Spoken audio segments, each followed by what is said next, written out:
The golden stories में आपका स्वागत है। आइए सुनते हैं महादेवी वर्मा द्वारा लिखित सबिया अतीत के चलचित्र से।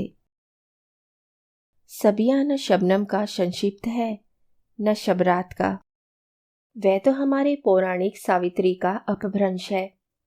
पर सच कहें तो कहना होगा कि या तो हमारे उदार आर्यत्व ने दयाद्र होकर ही हरिजनों में भी निकृष्टतम जीव को इस संज्ञा की छाया में पवित्र होने की अनुमति दे डाली, या सबिया के परंपरा के अनुसार स्वर्गगत परंतु यथार्थ में नरकगत माता पिता चतुर पॉकेट मार के समान सबकी आंख बचाकर इस नाम निधि को उड़ा लाए और इसे अपना बनाने के लिए इतना काटा छाटा कि अब इस पर किसी का एक अधिकार प्रमाणित करना कठिन हो गया है। मानो मेरे नौकर ने ना बदलने के नियम का विरोध करने के लिए जब बूढ़ा जमादार बिना आज्ञा मांगे ही ऐसी महायात्रा पर चल पड़ा जहां से किसी का पकड़ मंगाना संभव नहीं। तभी एक दिन मांस भर के नामधारी मांसपिंड को चीकट से कपड़े में लपेट और अपनी नग्नता को मलिनता से ढांकने वाली 5 वर्ष की बचिया को उंगली से सहारा दिए सबिया मेरे सामने आ उपस्थित हुई। उसका मुख चिकनी काली मिट्टी से गड़ा जान पड़ता था, परंतु प्रत्येक रेखा में सांचे की वैसी सुडौलता थी जैसी प्राय पेरिस प्लास्टर की मूर्तियों में देखी जाती है। आंखों की गड़न लंबी ना होकर गोलमोल होने के कारण उनमें मेले में खोए बच्चे जैसी सभ्य चकित दृष्टि थी। हाथ पैर में मोटे मोटे चमकहीन गिलट के कड़े उसे कैदी की स्थिति में डाल देते थे। कुछ कम चौड़े ललाट पर जुड़ी बोहों के ऊपर लगी पीली कांच की टुकुली में जो श्रृंगार था वे भटकटैया के फूल से घूरे के श्रृंगार का स्मरण दिलाता था। कभी लाल पर अब पुराने घड़े के रंग वाली धोती में लिपटी सबिया ऐसी लगी मानो किसी आपटू शिल्पी की सायत्न गढ़ी मिट्टी की मूर्ति हो जिसके सब कच्चे रंग धुल गए हैं और जहां तहां से केवल सुडोल रेखाओं में बंधी मिट्टी झांकने लगी है। पता चला उसका पति बिना उसे बताए परदेश चला गया है। वह तब सोरी में थी, दुख से बीमार पड़ गई और इस प्रकार जिस बंगले में नौकर थी वहां दूसरी मेहतरानी आ गई। यहाँ काम मिल जाए तो बच्चे पल जाएं। तन मन से काम करने के संबंध में उसके आश्वासन की उपेक्षा कर मैंने उस छोटी सी गठरी पर संदेह भरी दृष्टि डालकर प्रश्न किया, इसे लेकर कैसे काम होगा? सबिया ने जब उस मैली दुबली बालिका को पीठ पर हाथ फेरते हुए बड़े विश्वास से सिर हिला हिलाकर भाई की देखरेख के विषय में उसकी असाधारण पटुता की व्याख्या सोधारण आरंभ की, तब न मैं हंस सकी और न मुस्कुराहट रोक सकी। वास्तव में बचिया की जुगनू जैसी आंखों पर फैलती हुई अंधेरी जैसी गंभीरता देखकर उस पर हंस उठना निष्ठुर जान पड़ता था और मौन रहना सहानुभूतिहीन। उसे काम बताकर जब मैं बरामदे के कमरे में आ गई तब बूढ़ी भक्तिन के हृदय का कौतूहल मेरे भय का बांध तोड़कर न जाने कितने प्रश्नों में बह निकला। अथक कथावाचक होने के कारण उसके संबंध में सब कुछ जान रखना उसके जीवन का प्रथम सिद्धांत है और जान पड़ता है सबसे बड़े कथाकार परमात्मा की कृपा से योजन बाहु का गुण उसकी जीभ में आ बसा है। जब हजारों सुमिरनी जैसी प्रश्नावली के कुछ बिखरे शब्द मेरे कानों में बरबस घुसने लगे तब उनकी उपेक्षा ना कर सकने का कारण उत्तरों की करुणा ही रही। सबिया के पति के संबंध में किया गया प्रश्न तो मैं स्पष्ट ना सुन सकी, परंतु उसका ना मैया करा धोए ना होए अपना बीहा भरा आदमी रहा मैं दिया उत्तर बता रहा था कि बोलने वाली का गला भर आया है। वो मेहरानुन बड़ी गजबिन रही के उत्तर में सबिया के थके स्वर ने उसकी सफाई में कहा, माता आपन आपन भाग। फिर मैंने साप्रयास लिखने में मन लगाया और कथा का सूत्र वहीं टूट गया।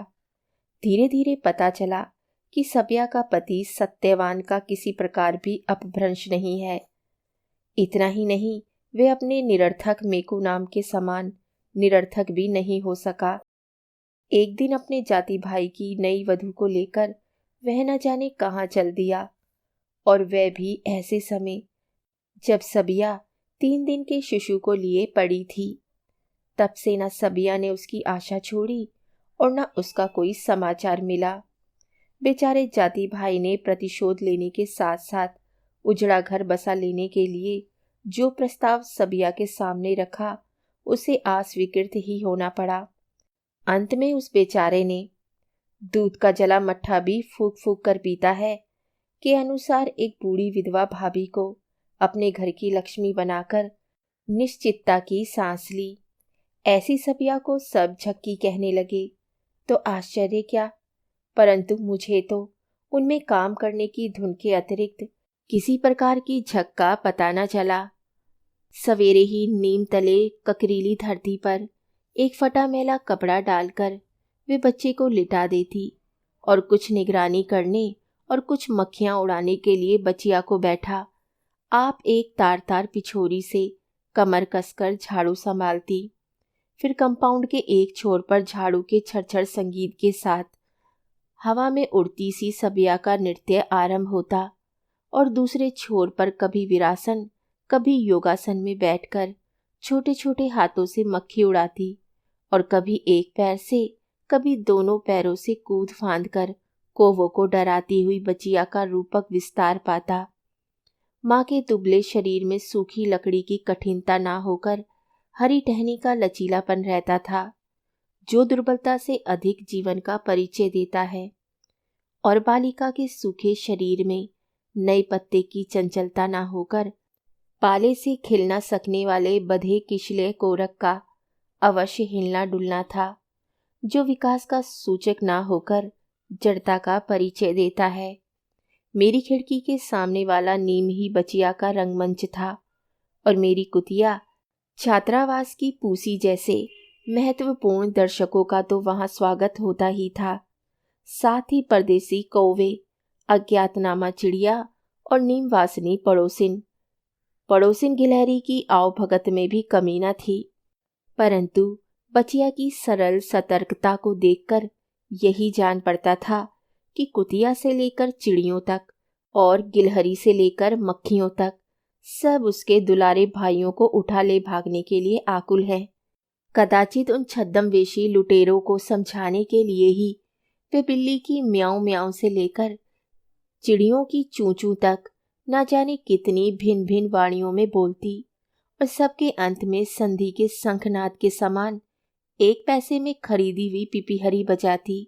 उसकी सारी कर्तव्य परायणता के दुर्ग को भेद कर जब भूख भीतर पहुंच जाती, तब वे उसी मैले कपड़े के एक छोर में बंधा रोटी का टुकड़ा खोलकर उस छिपे शत्रु से समझौता आरंभ करती। परंतु यह तो मानना ही होगा कि उतने दर्शकों की उपस्थिति में यह कार्य दुष्कर हो उठता था।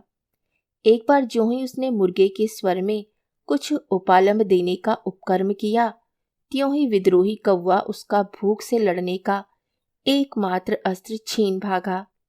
अंत में मैंने कुछ बिस्कुट और एक बेसन का लड्डू भिजवाकर मानो काठ की कटार के स्थान में मशीन गन सौंपने का पुण्य कार्य किया। तब से बचिया की याचना कुकड़ूकू होकर ही मेरे पास पहुंचने लगी और उत्तर में मैं जो भिजवाती थी उस पर भक्तिन की झुंझलाहट की शान चढ़ी रहती थी। 10 बजे तक सब काम समाप्त कर बाजीगर के समान अपनी सृष्टि को समेटती हुई सबिया नहाने धोने चली जाती। फिर जब तक वे घिस घिस कर मांजी हुई पीतल की चमकीली थाली लेकर खाना लेने लौटती, तब तक छात्रावास में भोजन संबंधी सुदीर्घ कार्यकलाप का उपसंहार हो चुकता। थालियों की झूठन जमादार के सिर पर ना मड़ी जाकर स्कूल की गाड़ियों के बैलों को खिलाई जाए। ऐसी मेरी कठोर और परंपरा विरुद्ध आज्ञा के कारण सबिया को चौके से मिले दाल भात में महराजिन, कहारी आदि के व्यंग्य की जो तिक्तता मिलती रही होगी उसका मैं अनुमान कर सकती हूँ। सबिया तो किसी की शिकायत करने में इतना हिचकिचाती थी मानो ऐसे किसी शब्द से उसके मुंह में दाह भरे छाले पड़ जाएंगे। सांझ सवेरे बच्चों से लदी फंदी सबिया को बड़ी कठिनाई से थाली ले जाते देखकर मैंने उसे वहीं बच्चों को खिलाकर खा लेने की बात सुनाई। उसने इस तरह सकुचाकर उत्तर दिया मानो किसी बड़े अक्षम्य अपराध की स्वीकारोक्ति हो। कहा, बचिया के आधर धुंधर आजी है मालकिन, ओका बिन खिलाए पियाए कसत खाब। फिर कुछ कहना व्यर्थ था, पर दुखी और दुर्बल स्त्री पर दो दो बच्चों के साथ अंधी माँ का भार लादने वाले मैकू पर मेरा मन झल्ला उठा। पुरुष भी विचित्र है, वे अपने छोटे से छोटे सुख के लिए स्त्री को बड़े से बड़ा दुख दे डालता है और ऐसी निश्चितता से मानो वे स्त्री को उसका प्राप्य ही दे रहा है। सभी कर्तव्य को वे चीनी से ढकी कुनेन के समान मीठे मीठे रूप में ही चाहता है। जैसे ही कटुता का आभास मिला कि उसकी पहली प्रवृत्ति सब कुछ जहां का तहां पटक कर भाग खड़ा होने की होती है। सबिया की आकारण शालीनता पर मेरी ऐसी साकारण ममता उत्पन्न हो गई थी कि उसका समय एक प्रकार से अच्छा ही कटने लगा। तब अचानक एक दिन दरवाजे की ओट में दुबकी खड़ी सबिया के लिए मानो दुभाषिए का काम करती हुई भक्तिन ने बताया कि उसे एक अच्छी सी धोती चाहिए। मैंने अरगनी पर सूखती हुई खद्दर की साड़ी देने की अनुमति दे दी, परंतु भक्तिन ने मुंह बनाकर कहा, और अच्छी। तब फिर उठकर मैंने कपड़ों में इस अनिश्चित विशेषण के अंतर्गत रखने योग्य साड़ियों की छानबीन आरंभ की। जिन दिनों मैंने रेशम पहनना नहीं छोड़ा था, तभी की एक धुल धुल कर फीकी पड़ी हुई नीली सी रेशमी साड़ी हाथ लगी और उसी को भक्तिन के आगे फेंक मैंने अपने काम में मन लगाया। जितना कोई स्वयं बता दे उससे अधिक किसी के संबंध में जानने की मेरी कभी इच्छा नहीं होती। इसी से साड़ी की इस असमय याचना के संबंध में मैंने कुछ ना पूछा, पर मेरे स्वभाव की इस कमी को पूरा किए बिना भक्तिन जी नहीं सकती। वह दूसरों के लिए ही नहीं, मेरे लिए भी विस्मय की वस्तु है। मैं चाहे जितना आवश्यक काम करती रहूं, परंतु वे मेरे श्रवण की सीमा के भीतर ही कहीं बैठकर संसार भर की कथा अपने आप से कहने के बहाने मुझे सुनाती रहती है। अनेक बार मैंने उसे बहुत डांटा भी है, पर उसके स्वभाव में कोई अंतर नहीं आया। जब से वे 18 आम और 5 महुए के पेड़ों वाला बगीचा, मिट्टी का कच्चा घर और 25 बीघा खेत छोड़कर तथा 3-3 बेटी दमादों और अनेक नाती नातिनों से ममता तोड़कर मेरे पास आई है, तब से मुझे छोड़कर गांव जाने की संभावना उसके मन में घुस ही नहीं पाई। मैं वतन ना दूं, मैं वेतन ना दूं, तो भी वे जाने को राजी नहीं। खाना ना दूं, तो भी वे गांव से सत्तू गुड़ लाकर खाने को प्रस्तुत है। पर मुझे छोड़कर वह केवल स्वर्ग जाएगी, और वह भी अपनी इच्छा से नहीं। ऐसे व्यक्ति को सुधारना क्या कभी संभव है? इसी से वे निरंतर संजय की भूमिका निभाती रहती है।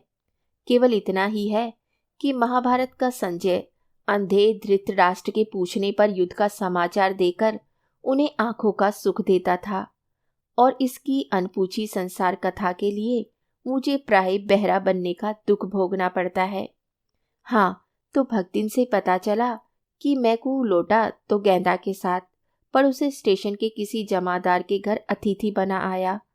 बेचारी सबिया सुख से पागल हो गई और उसी दिन सत्यनारायण की कथा का प्रबंध करने दौड़ी। जब सब ठीक हो चुका तब मैकू मुंह लटकाकर बैठ रहा और बहुत पूछने पर गेंदा का समाचार देकर उसे बुला लाने के लिए सबिया की खुशामद करने लगा। इतना ही नहीं, सबिया की रेशमी साड़ी देखकर उसने बहुत दीनता से कहा, यह तो तेरे काले रंग पर नहीं फबती सबिया, इसे गेंदा को दे डाल, उस पर खूब खिलेगी। बिना एक शब्द कहे सबिया ने नीली साड़ी उतारकर मैकू के हाथ में थमा दी और स्वयं पुरानी पहनकर अंधी सांस के रोकते रहने पर भी गेंदा को घर लिवा लाने चली गई। पर जान पड़ता है उसका मन टूट गया, क्योंकि वह कभी नीम से सिर टिकाकर रो लेती है, कभी झाड़ देते देते रुककर आंखें पोंछने लगती है। बेचारी कब से राह देखती थी, नाम रटती थी। अब आया तो गेंदा को लेकर। उस पर ना कभी सबिया का सुख दुख पूछा और ना बच्चों की ओर देखा, केवल गेंदा की चुगली पर विश्वास कर लड़ता रहता है। सबिया का भार और भी बढ़ गया है, क्योंकि मैकू को अब तक कोई काम ही नहीं मिला। फिर एक दिन सबिया गेहुए रंग और लाल मुख वाली धृष्ट और चंचल गेंदा को वही नीली साड़ी पहनाकर लाई। कहा, चुटकी पां लागत है मलकिन। खूब, और आशीर्वाद क्या दूं? सुखी रह सकने का अर्थ होगा कि सबिया को ऐसा ही दुख देती रहे। अतः मैंने कहा, ईश्वर ऐसी सुबुद्धि दे कि तुम मेल से रह सको। इसके 4-5 दिन बाद सबिया फिर आ उपस्थित हुई। उसे 5 महीने का वेतन 10 रुपया प्रति मास के हिसाब से 5 रुपया पेशगी चाहिए। मैंने आश्चर्य से कारण पूछा। पता चला गेंदा का पहला पति और जाति भाई दिक कर रहे हैं। पंचों को रोटी दी जाएगी, तभी तो वह बेचारे इस महाभारत को नित्य सहने की शक्ति प्राप्त कर सकेंगे। पूर्व पति को उसके नितांत शिष्टाचरण का पुरस्कार ना देने से एक आत्मत्याग का सिद्धांत उपेक्षित रह जाएगा। ऐसे महत्वपूर्ण कार्य के लिए भी सबिया के बच्चों को भूखा मारने की मेरी इच्छा नहीं हुई, पर कुछ रुपए देने ही पड़े। जब मालूम हुआ कि शेष का प्रबंध करने के लिए सबिया ने अपनी मृत माता की अंतिम निशानी रुपयों वाली हमेल बेच डाली, तब मुझे पश्चाताप हुआ। मुझे जानना चाहिए था कि वह स्त्री कोई कर्तव्य स्वीकार करने के उपरांत आनाकानी नहीं जानती। गेंदा का उस घर में रहना सर्वसम्मत हो जाने पर भी सबिया का कष्ट घटा नहीं, क्योंकि वह हर सांस में लड़ती रहती थी। फिर भी जब मैं दोनों समय सबिया को एक बड़े लोटे में दाल और थाली में रोटी चावल ले जाते देखती, तो मेरा मन विस्मय से भर जाता था। इतने अंगारों से भरे जाने पर भी इसके वात्सल्य का अंचल दूसरों को छाया देने में समर्थ है। ये जैसे अपने नादान बच्चों के उत्पात की चिंता नहीं करती, उसी प्रकार पति की हृदयहीन कृत घनता, सपत्नी के अनुचित व्यंग्य और सांस की आकारण भत्सरना पर भी ध्यान नहीं देती। उसके निकट मानो सब बच्चे हैं। इसी से उनका कर्तव्य से जी चुराना उसे कर्तव्य विमूढ़ नहीं बनाता। मेको की अयोग्यता की विस्तृत आलोचना प्रत्यालोचना के उत्तर में उसका सरल और संक्षिप्त प्रश्न यही रहता था कि यदि ये पागल हो जाता या किसी भयानक रोग से पीड़ित होता तो सब उसे क्या करने की सलाह देते। उत्तर चाहे जितना तर्कहीन हो, परंतु इससे सबिया के हृदय की व्याख्या हो जाती है।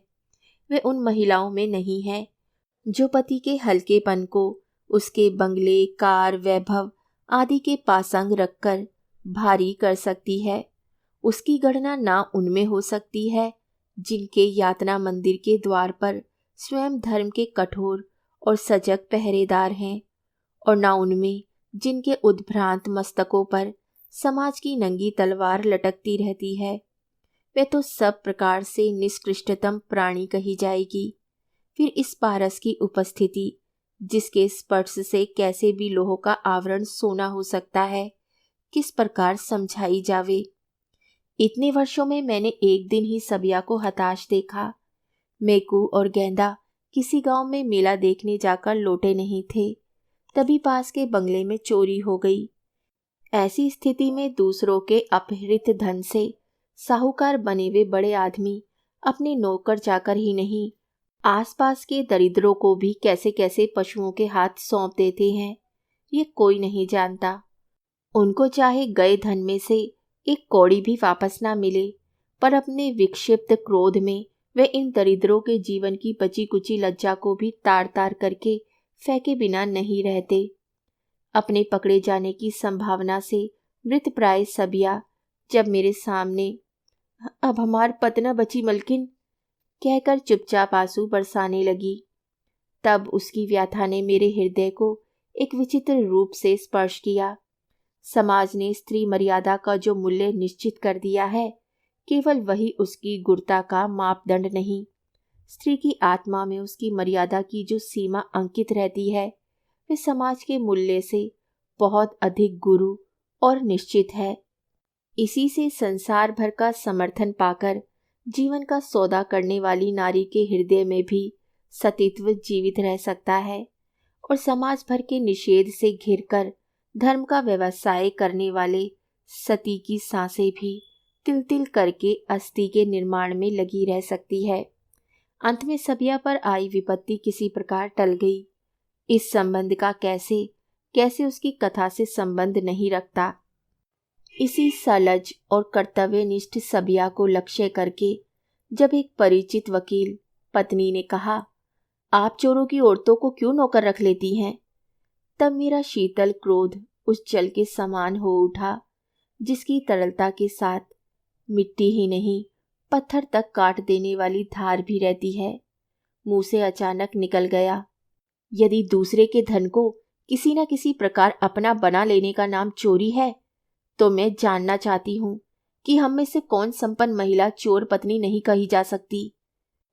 प्रश्न करने वाली के मुख पर कालिमा सी फैलते देख मुझे कम क्षोभ नहीं हुआ, पर तीर छूट नहीं, लक्ष्य पर चुभ भी चुका था। सच तो यह है कि मैं सबिया को उस पौराणिक नारीत्व के निकट पाती हूँ जिसने जीवन की सीमा रेखा किसी अज्ञात लोक तक फैला दी थी। उसे यदि जीवन के लिए मृत्यु से लड़ना पड़ा तो यह न मरने के लिए जीवन से संघर्ष करती है। कहानी सुनने के लिए धन्यवाद।